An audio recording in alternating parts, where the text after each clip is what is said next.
ಈಗಿರುವಂಥ ಪರಿಸ್ಥಿತಿ ನೋಡೋದಾದರೆ ಎಲ್ಲ ಒಂದು ಕಡೆ 6 ತಿಂಗಳು ಮುಗೀತು, ವರ್ಷನ ಅರ್ಧಕ್ಕರ್ಧ ಮುಗ್ದೋಗಿದೆ. ಅಂಥ ಸಂದರ್ಭದಲ್ಲಿ 120, 130 ಸಿನಿಮಾ ರಿಲೀಸ್ ಆಗಿದೆ, ಒಂದು ಸಿನಿಮಾ ಗೆಲುವಿನ ಮುಖ ನೋಡಿಲ್ಲ ಅನ್ನೋಂಥದ್ದು ಬೇಸರದ ಸಂಗತಿ ಇಂಡಸ್ಟ್ರಿನಲ್ಲಿ.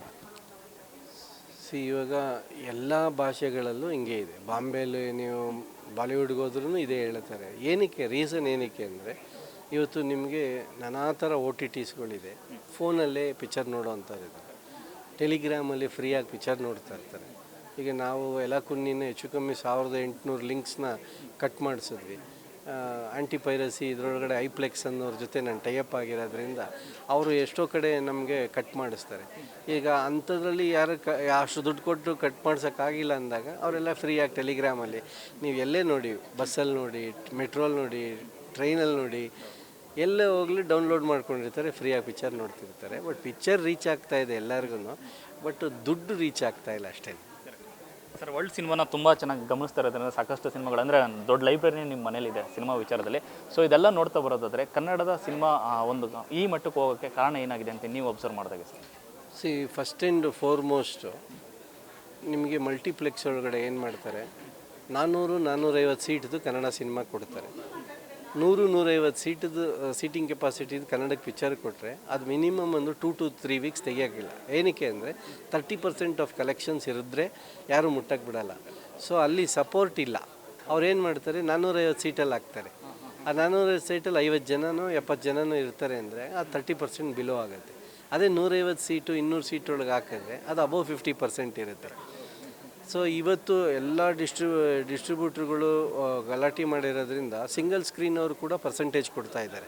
ಬಟ್ ಅದೇ ಪರ್ಸೆಂಟೇಜ್ ಕೊಟ್ಟಾಗ ಏನಾಗುತ್ತೆ, ಅಷ್ಟು ಜನ ಕನ್ನಡ ಚಿತ್ರ ಮಾಡಿದವರು ಒಟ್ಟೊಟ್ಟಿಗೆ ಎಲ್ಲ ಬಂದ್ಬಿಟ್ಟು 5-6 ಪಿಕ್ಚರ್ ಬಂದು ಒಂದೊಂದು ಶೋ 2 ಶೋ ಡಿವೈಡ್ ಮಾಡ್ಕೋತಾರೆ. ಸೊ ಅವಾಗ ಯಾರಿಗೂ ಒಂದು ಫೋಕಸ್ ಇರಲ್ಲ, ಈ ಪಿಕ್ಚರ್ ಅಂತ. ಸೊ ಇದು ವಾರಕ್ಕೆ 2 ಪಿಕ್ಚರ್ ಬಂತವೆ, ಎಲ್ಲರಿಗೂ ಹೆಲ್ಪ್ ಆಗುತ್ತೆ. ಆಮೇಲೆ ಈ ಪಿಕ್ಚರ್ ಮಾಡೋದಕ್ಕೆ ಮುಂಚೆ ಒಂದಷ್ಟು ಬೇಸಿಕ್ಕಾಗಿ ಸಿನಿಮಾ ಬಗ್ಗೆ ಸಿನಿಮಾ ನಾಲೆಜ್ ತೊಗೋಬೇಕು. ಇವತ್ತೇನಾಗಿದೆ, ಯಾರೂ ಅದನ್ನು ತೊಗೊಳಕ್ಕೆ ಹೋಗಲ್ಲ. ಹೆಂಗೋ ಒಂದು ಪ್ರೊಡ್ಯೂಸರ್ ನೀಡಿರ್ತಾರೆ, ಒಬ್ಬರು ಡೈರೆಕ್ಟರ್ ಆಗಿರ್ತಾರೆ, ಯಾರೋ ಆ್ಯಕ್ಟ್ರ್ ಆಗ್ತಾರೆ. ಬಟ್ ನನ್ನ ಒಂದು ನಾಲೆಜ್ ಪ್ರಕಾರ ನಾನು ಇಷ್ಟು ವರ್ಷದಿಂದ ಡಿಸ್ಟ್ರಿಬ್ಯೂಟ್ರು, ಎಕ್ಸಿಬಿಟ್ರು, ಪ್ರೊಡ್ಯೂಸರ್ ಆಗಿರೋದ್ರಿಂದ ನಾನು 10 ಪಿಕ್ಚರ್ ಪ್ರೊಡ್ಯೂಸ್ ಮಾಡಿದ್ದೀನಿ.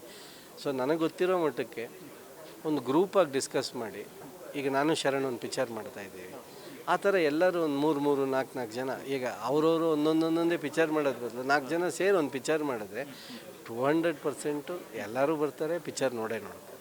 ಅಂದರೆ ಈ ಪರಿಸ್ಥಿತಿಯಿಂದ ವಾಪಸ್ ಬರುತ್ತೆ ಇಂಡಸ್ಟ್ರಿ ಒಳ್ಳೆಯ ಒಂದು ಬೆಳವಣಿಗೆ ಕಡೆಗೆ ಅಂತ.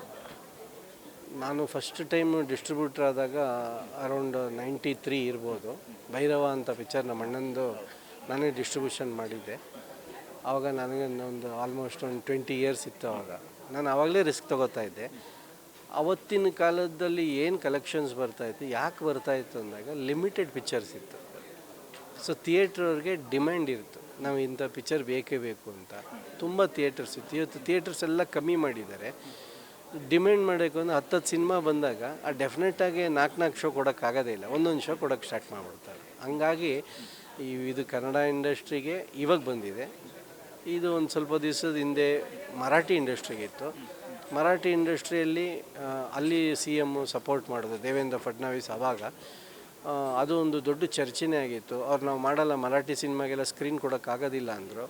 ಅವರು ಮಾಲಿನ ಒಂದು ಪ್ರಿನ್ಸಿಪಲ್ಸ್ ಏನೇನಿದೆ ಅಂತ ದೇವೇಂದ್ರ ಫಡ್ನವೀಸ್ ಅವ್ರು ಕೇಳಿದ್ರು. ಸರ್, ನಾವು ಇಷ್ಟು ಲೀಟರ್ಸ್ ಆಫ್ ವಾಟರ್ಸ್ ಕೊಡಬೇಕು ಮಹಾನಗರ ಪಾಲಿಕೆಯಿಂದ, ಅದಕ್ಕಿಂತ 10 ಟೈಮ್ಸ್ ಖರ್ಚಾಗ್ತಾಯಿದೆ. ಅವರು ನಾವು CC ಕೋರ್ಟ್ಗೆ ಹೋಗ್ತೀವಿ, ನಮಗೆ ಡಿಮ್ಯಾಂಡ್ ಮಾಡೋಂಗಿಲ್ಲ, ನಮ್ಗೆ ಇದೇ ಹಾಕಿ ಅದೇ ಹಾಕಿ ಅಂದರು. ಯಾವಾಗ ಅವರು ಅಲ್ಲಿ ಆಯಿತು, ನಮ್ಮ 1 ಲಕ್ಷ ಲೀಟ್ರ್ ಕಟ್ಟಾದಮೇಲೆ ನೀವು ನೀರು ಪರ್ಚೇಸ್ ಮಾಡಬೇಕು ಅಂತ ಅಂದಾಗ ಅವ್ರಿಗೆಲ್ಲ ಹೀಟ್ ಸ್ಟಾರ್ಟ್ ಆಯಿತು. ಆವಾಗ ಅವ್ರು ಏನು ಮಾಡಿದ್ರು, ಪ್ರೈಮ್ ಆಫ್ ಯಾವುದೇ ಸ್ಕ್ರೀನಲ್ಲಿ ಅರ್ಧ ಮರಾಠಿ ಸಿನಿಮಾ ಕೊಡ್ತೀವಿ ಅಂತ ಡಿಸೈಡ್ ಆಯಿತು. ಅದು ಆಗ್ತಾ ಇದ್ದಂಗೆ ಸಾಯ್ರಾಟ್ ಅಂತ ಒಂದು ಮೂವಿ ಬಂದು 100 crores ಆಯಿತು. ಅದಾದಮೇಲೆ ಇವತ್ತು ಎಲ್ಲ ಪಿಕ್ಚರ್ಸ್ಗಳು ಅಲ್ಲಿ 30 to 40 crores ಆಗ್ತಾಯಿದೆ. ಇವತ್ತು ಗುಜರಾತಲ್ಲಿ ಪಿಕ್ಚರು ಬಂದು ಫಿಲಮ್ ಇಂಡಸ್ಟ್ರಿನೇ ಇರಲಿಲ್ಲ. ಗುಜರಾತ್ ಪಿಕ್ಚರ್ಸಲ್ಲಿ ಇವಾಗ ಬಂದು ಆಲ್ಮೋಸ್ಟ್ 7 to 8 crores ಬಿಸ್ನೆಸ್ ಕೊಡುವಂಥ ರಾಂಗ್ ನಂಬರ್ ಆಗಿರ್ಬೋದು, ಸರ್ದಾರ್ ಆಗ್ಬೋದು, ಪಟೇಲ್ ಆ್ಯಂಡ್ ಫ್ಯಾಮಿಲಿ ಆಗ್ಬೋದು, ಈ ಥರ ಸುಮಾರು ಪಿಕ್ಚರ್ಸ್ ಬಂದುಬಿಟ್ಟಿದೆ. ಅದು ನೀವು ನೋಡ್ಬೋದು. So when government supports, Kannada industry will automatically be improved. ದಿನಕ್ಕೆ ಎಷ್ಟು ಸಿನಿಮಾ ನೋಡ್ತೀನಿ ಅಂತ ನೀವು ಹೇಳ್ತೀರ ಅಂತ ನೋಡಿದ್ರೆ ಗುಜರಾತ್, ಮರಾಠಿ ಎಲ್ಲ ಲ್ಯಾಂಗ್ವೇಜ್ ಸಿನಿಮಾಗಳು ನೋಡ್ತಾ ಇರ್ತೀರಿ ಅಂತ ಅನ್ಸುತ್ತೆ. ನಾನು ಏನಕ್ಕೆ ನೋಡ್ತೀನಿ ಅಂತಂದರೆ ನನಗೆ ಕತೆ ಹೇಳಕ್ಕೆ ಬರಬೇಕಾದ್ರೆ ಇದನ್ನು ಬಿಟ್ಟು ಏನಾದ್ರು ಕತೆ ಹೇಳ್ತಾರಂತ. ಇವತ್ತು ನಾನು ಎಲ್ಲ ಕುನ್ನಿ ಮಾಡಬೇಕಾದ್ರೆ ವಜ್ರಮುನಿ ಥರ ನಾನು ಯಾವ ಆ್ಯಂಗಲಲ್ಲೂ ಇಲ್ಲ.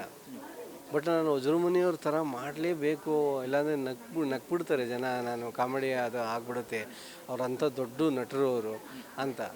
ಇವತ್ತು ನನಗೆ ಬಹುಶಃ ಅದು ಕೊಡಲ್ಲೇನೋ, ಕೊಟ್ಟರೆ ನನಗೆ ಆ್ಯಕ್ಚುಲಿ ಸ್ಟೇಟ್ ಅವಾರ್ಡೇ ಕೊಡಬೇಕು ಆ ಪಾತ್ರಕ್ಕೆ. ಯಾಕಂದರೆ ಅವ್ರನ್ನ ಜೀವಂತವಾಗಿ ತಂದು ಇಟ್ಟಿದ್ದೀನಿ. ಅಂದರೆ ಅದು ಏನಕ್ಕಾಗುತ್ತೆ ಅಂದರೆ you should be continuously updating yourself. ಹೆಂಗೆ ನಾವು ಫೋನ್ನ 15 ದಿನಕ್ಕೆ ಒಂದು ತಿಂಗಳಿಗೆಲ್ಲ ಅಪ್ಡೇಟ್ ಮಾಡ್ಕೋತೀವಿ, ನಮ್ಮನ್ನು ನಾವು ದಿನ ಅಪ್ಡೇಟ್ ಮಾಡ್ಕೊಳ್ಳೇಬೇಕು. ಅಪ್ಡೇಟ್ ಮಾಡ್ಕೊಳ್ಳೋಕೆ ಎರಡೇ ದಾರಿ ಇರೋದು. ಒಂದು, ಇಲ್ಲ ಪುಸ್ತಕ ಓದಬೇಕು, ಇಲ್ಲ ಒಂದು ಸಿನಿಮಾ ನೋಡಬೇಕು, ಇಲ್ಲ ಯಾವಾಗಾದ್ರು ಫ್ರೀ ಆಗಿದ್ದಾಗ ರಂಗಶಂಕರಲ್ಲೋ ರಂಗಾಯಣದಲ್ಲೋ ನೀನಾಸಮಲ್ಲಿ ಹೋಗಿ ನಾಟಕ ನೋಡ್ತೀನಿ. ಸರ್, ಇತ್ತೀಚೆಗೆ ನೋಡಿ ಸಿನಿಮಾಗಳಿದೆ, ಸಿಕ್ಕಾಪಟ್ಟೆ ಕಾಡ್ತಂಥ ಸಿನಿಮಾ ಯಾವುದು? ಬೇರೆ ಭಾಷೆಗಳಲ್ಲಿ ಅಂತಂದರೆ ನನಗೆ ಪೊನ್ಮಾನ್ ಅಂತ ಒಂದು ಮೂವಿ ತುಂಬ ಕಾಡಿಸ್ತು, ಕಮ್ಮಿ ಬಡ್ಜೆಟು. ಬಸಿಲ್ ಜೋಸೆಫ್ ಅಂತ ಅವರು ಡೈರೆಕ್ಟ್ರ್, ಆ್ಯಕ್ಚುಲಾಗಿ ಮಿನ್ನಲ್ ಮುರಳಿ ಅನ್ನೋ ಪಿಕ್ಚರ್ ಡೈರೆಕ್ಟ್ರ್ ಅವರು. ಅವ್ರಿಗೊಂದು ಏಕಾಏಕಿ ಸಡನ್ನಾಗಿ ಅವ್ರಿಗೆ ಆ್ಯಕ್ಟಿಂಗ್ ಚಾನ್ಸ್ ಸಿಕ್ಕಿ ಅವ್ರು ಮಾಡಿದಂಥ ಪಿಕ್ಚರು. ಅದು ನನಗೆ ತುಂಬ ಕಾಡಿಸಿದಂಥ picture. Thank you sir, all the best, ಒಳ್ಳೆಯದಾಗಲಿ. ಎಸ್, ಇದಿಷ್ಟು ಕೋಮಲ್ ಅವರ ಮಾತು. ಕ್ಯಾಮ್ರಾ ಪರ್ಸನ್ ಸೂರಜ್ ಜೊತೆ ಲೋಕೇಶ್ ನ್ಯೂಸ್ ಫಸ್ಟ್ ಬೆಂಗಳೂರು.